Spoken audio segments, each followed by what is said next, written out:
இன்றைய கிருஷ்ணர் செய்தி: உன் பாதையை மற்றவருடன் ஒப்பிடாதே. தெய்வீக உபதேசம்.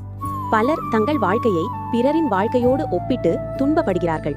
ஆனால் கிருஷ்ணர் கூறுகிறார், ஒவ்வொரு ஆன்மாவுக்கும் அதற்கே உரிய பயணம் உண்டு. சிறுகதை. ஒரு நாள் அர்ஜுனன் கிருஷ்ணரிடம் கேட்டான், கிருஷ்ணா, என் வாழ்க்கை ஏன் இவ்வளவு மெதுவாக செல்கிறது?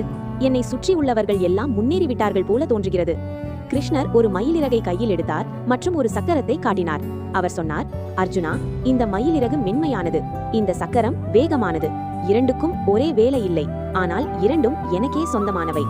அர்ஜுனன் அமைதியானான். கிருஷ்ணர் தொடர்ந்தார், அர்ஜுனா, நீ வேறொருவரின் பாதையில் நடக்க முயன்றால் உன் பாதையின் அர்த்தம் தொலைந்துவிடும். நீ யார் என்பதை உன் பயணமே வெளிப்படுத்த வேண்டும்.